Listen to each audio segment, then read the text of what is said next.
کیونکہ اللہ کے صفاتی نام بہت ہے کہ جتنے دنیا میں اوصاف بن سکتے ہیں سارے وصف اللہ کے ہیں. تو اللہ جو ہے، اور اللہ امام سیفی رحمۃ اللہ علیہ کا قول یہ کہ لفظ اللہ اس میں جامد ہے، جامد ہے، نہ کسی سے بنا نہ اس سے کچھ بنتا ہے. لم یلد ولم یولد کی جو شان ہے گویا کہ وہی شان اللہ کے اس نام کی بھی ہے. گویا کہ نہ یہ جامد ہے، نہ اس سے کچھ بنا، نہ یہ کسی سے بنا. تو گویا یہ ان کا یہ اپنا ایک ان کا مزاج، ایک ذوق. تو لفظ اللہ جو ہے یہ جو ہے وہ یہ اللہ کا ایک ذاتی نام، اور اس کو ادا کرنا، اس کو جو ہے جب زبان سے لیں تو اس کے بارے میں مفسرین نے لکھا ہے کہ اس کا ادب یہ ہے کہ اللہ کے ساتھ کوئی جو ہے وہ تکریم کا جملہ لگانا چاہیے، یا جیسے تعالی، اللہ تعالیٰ نے فرمایا، یا تبارک و تعالی، اللہ تبارک و تعالی کا ارشاد ہے، یا اللہ جل جلالہ کہنا چاہیے، یا اللہ جل شانہ نے یہ ارشاد فرمایا. تو لفظ اللہ اکیلا بولنا تو فرمایا جائز تو ہے لیکن خلاف ادب ہے، کیونکہ اللہ کو اس چھوٹے موٹے کسی لقب کے ساتھ شمار کرنا چاہیے، بیان کرنا چاہیے. بلکہ حضرت حکیم الامہ تھانوی رحمۃ اللہ نے تو عجیب بات فرمائی کہ اللہ کی ذات اگر یہ ہم پر شرط لگا دیتی کہ میرے نام کو القابات کے بعد لینا، جیسے دنیا کے اندر کسی بڑے بادشاہ کا جب نام لیا جاتا ہے تو القابات کے بعد نام لیا جاتا ہے، اللہ اگر ہم پہ یہ شرط لگا دیتے تو ہم زندگی پر القاب ہی شمار کرتے کرتے دنیا سے فنا ہو جاتے، اللہ کے نام لینے کی نوبت ہی نہ آتی. اللہ کی ذات کی القاب اتنے کہ وہ بادشاہوں کا بادشاہ ہے. فرمایا کہ اگر اللہ یہ شرط لگا دیتے تو پھر ہم اللہ کا نام نہ لے سکتے. یہ اللہ کی لطف و عنایت ہے کہ اللہ نے یہ شرط نہیں لگائی کہ میرے ناموں پہ القاب پہلے لگاؤ، جیسے دنیا کے بادشاہوں میں القاب پہلے شمار ہوتے ہیں پھر میرا نام لینا. فرمایا کہ اگر اللہ کے القاب بیان کرتے رہتے فرمایا زندگی ہماری فنا ہو جاتی، اللہ کا نام لینے کی نوبت نہ آتی.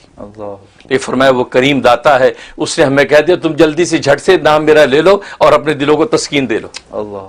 اس لیے ہم اللہ اللہ کہہ دیتے ہیں، یا اللہ کہہ کے پکارے، یا اللہ ہماری حاجت پوری کر دے. ہم القاب کے تکلف میں نہیں پڑتے. یہ بھی فرمایا اللہ کی لطف و عنایت ہے، ورنہ بادشاہوں کی طرح شرط لگا دیتے تو پھر اللہ کے نام لینے کی نوبت نہ آتی. تو فرمایا کہ حقیقت یہ ہے کہ اللہ تبارک و تعالیٰ کا نام جو ہے یہ اتنا جو ہے وہ اتنا عظمت والا نام. بلکہ پیرانی پیر شیخ عبد القادر جیلانی رحمۃ اللہ علیہ فرماتے ہیں اسم اعظم جو ہے وہ ہے ہی اللہ، اور یہ بڑی پتہ کی بات ہے ان کی. فرمایا کہ اسم اعظم اللہ ہے، لیکن شرط یہ ہے کہ جب یہ اللہ کا نام اپنی زبان سے آپ لیں اور جب اللہ کا لفظ پکاریں تو آپ کے دل میں اللہ کے غیر کا خیال نہیں ہونا چاہیے. فرمایا کہ ادنا خیال بھی آپ کے قلب کے اندر نہ ہو، خالص اللہ کی پکار کے ساتھ جو ہے آپ اللہ کو پکاریں، زبان پر بھی اللہ اور دل میں بھی اللہ کے سوا کوئی غیر نہیں ہے. فرمایا یہ اسم اعظم ہے، اس طرح پکار کے کچھ مانگو گے خدا اسی وقت جھولی بھرے گا. اللہ، اور یہ حقیقت ہے، یہ اہل دل نے اس کے تجربے کیے ہیں کہ جب اللہ کو خالص کر کے پکارا ہے اور دل میں بھی اللہ کے سوا کوئی نہیں ہے اور زبان پر بھی اللہ کے سوا کوئی اور نام نہیں، اور اللہ کہہ کے یا اللہ اللہم کہہ کے جب در سے پکارا، یہ واقع فرمایا یہ اسم اعظم ہے، اسی وقت اللہ مراد پوری کرتے. کیسے نہ ہو، اس لیے کہ اللہ جو ہے وہ لکھا ہے مفسرین کہ اللہ اس ذات کا نام ہے کہ جس ذات میں سارے جمال و کمال پینا ہو. سارے جمال و کمال پر جو ذات حاوی ہوتی ہے اس کو اللہ کہتے ہیں. سبحان اللہ. اب سارے جمالات سارے کمالات جو ہے وہ اللہ کی ذات کے علاوہ کس کے پاس ہوں گے؟ فرمایا سارے جمالات و کمالات اللہ کی ذات کے اندر جو بند ہو جاتے ہیں. فرمایا یہ اللہ اس ذات کا نام ہے. تو اس لیے یہ اللہ جو ہے اتنی عظمت والا نام ہے کہ اس اللہ کے نام کو واقعی اسی عظمت کے ساتھ اگر لیں تو واقعی اہل دل اس کا تجربہ کرتے ہیں کہ جب لیتے ہیں تو واقعی جو مانگتے ہیں ہاتھ خالی نہیں لوٹتے. سبحان اللہ. اس لیے پیرانی پیر نے کہا کہ اسم اعظم ہے یہی. سبحان اللہ. امام اعظم ابو حنیفہ رحمۃ اللہ علیہ کا بھی قول یہ ہے کہ اسم اعظم لوگ ڈھونڈتے ہیں، اللہ کا لفظ جو ہے اللہ کا جو نام یہی اسم اعظم ہے. سبحان اللہ. تم اس نام کو سچی صدق دل سے پکار کے تو دیکھو خدا کیسے پوری کرتا ہے. سبحان اللہ. تو یہ تو اللہ کے نام کی حقیقت ہے. اور جہاں تک اس کے فضائل و فوائد کا تعلق ہے، علماء نے لکھا ہے کہ ایک اس کا فائدہ ہے کہ اگر دل میں شکوک و شبہات ہیں ایمان کے حوالے سے، عبادات کے حوالے سے، اور آج کے یہ تشدد کا جو دور ہے، نظریات کا تشدد ہے، طرح طرح کی چیزیں سامنے آتی ہیں، تو انسان اللہ پر ایمان کو ڈاماڈول محسوس کرتا ہے. اور نئی نسل خاص طور پہ جو ہے اس حوالے سے تشکیک کے اندر مبتلا ہو جاتی ہے کہ یار پتہ نہیں اللہ ہے کہ نہیں. فرمایا اس کے لیے زبردست اس میں تاثیر ہے کہ یا اللہ یا اللہ یا اللہ فرمایا 1000 مرتبہ پڑھ کے سینے پہ دم کیا جائے اور پانی دم کر کے پلا دیا جائے. فرمایا جس قسم کی دل کے اندر شکوک و شبہات ہو گئے رفع ہو جاتے. اچھا ماشاءاللہ. اور آج تو ہر بندہ پریشان ہے کہ یار یہ دل کے اندر کیا ہے اس کے بیٹھ گیا, یہ تو اسلام سے بھاگ رہا ہے, یار یہ تو ایمان کی باتیں نہیں کرتا, یہ تو غیروں کو دیکھتا ہے, بس یا اللہ یا اللہ یا اللہ یہ 1000 دفعہ پڑھے, اول آخر 11 مرتبہ درود شریف, اور اس کے بعد جو ہے وہ دم کر دیں. بلکہ میں تو کہتا گھروں کے اندر عورتیں جو ہیں مائیں پورے گھرانے کو, بچوں کو, بڑوں کو, سب کو پلایا کرے دم کر کے, انشاءاللہ ان کا دل جو خدا کے ساتھ ہی جڑا رہے گا اور اللہ سے ہٹے گا نہیں. یہ کس کا یہ فائدہ. کتنے دن کرے یہ 41 ڈیز, 41 دن, 41 دن کریں, انشاءاللہ تبدیلی آ جائے گی. اور دوسرا فائدہ اس کا یہ کہ اگر کسی کا کام اٹکا ہوا ہے, بڑا مشکل کام ہے, ہو نہیں پا رہا, اور زور لگا لیا, ساری کوشش کر لی, کام نہیں ہو رہا, تو جمعے کی نماز سے پہلے خلوت میں بیٹھ کے صرف 200 مرتبہ پکارنا ہے. اچھا. اللہ اللہ اللہ اللہ 200 مرتبہ بس اس کا ورد کرنا ہے, اول آخر 11 مرتبہ درود شریف کے ساتھ. فرمایا کہ کیسا بھی مشکل کام ہو اللہ تبارک و تعالی اگلے جمعے سے پہلے حل کر دیتے ہیں. اچھا. عجیب تاثیر ہے اس میں. صرف ایک دن کرنا, صرف ایک دن, پھر اگلے جمعہ ہے, اگر نہیں پھر کر لیں. تو ورنہ فرمایا کہ وہ تو پڑھنے والی کی اس پر ہے کہ سچائی کے ساتھ پڑھ رہا ہے, صدقے دل سے پڑھ رہا ہے, تو اگلا جمعہ آنے سے پہلے کام ہو جانا ہے. ورنہ فرمایا کہ 7 جمعے پورے کر لے, انشاءاللہ کہیں نہیں جاتا کام, آپ کا کام ہو کے رہے گا. یہ جمعے کی نماز سے پہلے. خواتین جمعہ نماز نہیں پڑھتی, گھر میں ہوتی ہیں, تو دیکھ لیں کہ جب لوکل مسجد میں جمعے کی نماز کب ہے جی 1:30 بجے مثلا جماعت ہے, اس سے پہلے وہ 1 بجے بیٹھ کے گھر میں پڑھ لیں, 12:30 بجے, تو اس سے پہلے پڑھ لیں خلوت میں بیٹھ کے یکسوئی کے ساتھ, انشاءاللہ بہت زبردست عمل ہے.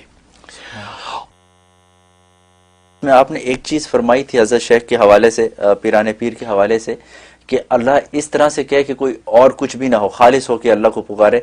تو خیالات نہ ہونے کا کیا مطلب, اس لمحے میں نہ ہو, کیونکہ اس سے پہلے اللہ کا نام پکارنے سے پہلے بھی خیالات ہیں, اس کے بعد بھی خیالات ہیں, اور پھر خیال نہ ہونے سے کیا مراد, کیونکہ اپنی ضرورت کا خیال تو کم سے کم ہوگا جس ضرورت کے لیے پکار رہا ہے. اچھا سوال کیا, بہت اچھا پوائنٹ اٹھایا. بھائی نہیں, وہ اس لمحے میں جب پکار رہا ہے نا, اور جس ضرورت کے لیے پکار رہا ہے, اس لمحے میں بس یہ تصور و صدقہ دل سے کہ اس ذات کے علاوہ کوئی کرنے والا نہیں ہے, اس کو پورا اسی ذات ہی نہیں کرنا اور کوئی کر ہی نہیں سکتا. اچھا. بھلے بظاہر چھوٹا سا کام ہے, مثلا ایک نمک کی ڈلی لینی ہے یا ایک جوتی کا تسمہ, تو تبھی تو نبی کریم صلی اللہ علیہ وسلم نے فرمایا کہ جوتی کا تسمہ ہو یا نمک کی ڈلی ہو, وہ خدا سے مانگو. حالانکہ نمک کی ڈلی پڑوسی دے دے گا آپ کو, تسمہ دکان سے آپ کو مل جائے گا, لیکن فرمایا اللہ سے مانگو. اس کا مطلب یہ کہ وہ جو بھی چیز آپ مانگ رہے ہیں اس لمحے میں آپ یہ تصور باندھ کے مانگے کہ اس خدا کے علاوہ اور اس کو جو حل کرنے والا نہیں, اے اللہ خالص ساری کی ساری ہے, ایاک نعبد و ایاک نستعین, تجھی ہی سے ہم مدد مانگتے ہیں. اس شان کے ساتھ ہاتھ اٹھائے گا, اللہ تبارک و تعالی اس میں اعظم کی طاقت پیدا کر کے عطا کر دیں. سبحان اللہ. یہ مطلب. ماشاءاللہ, جزاک اللہ.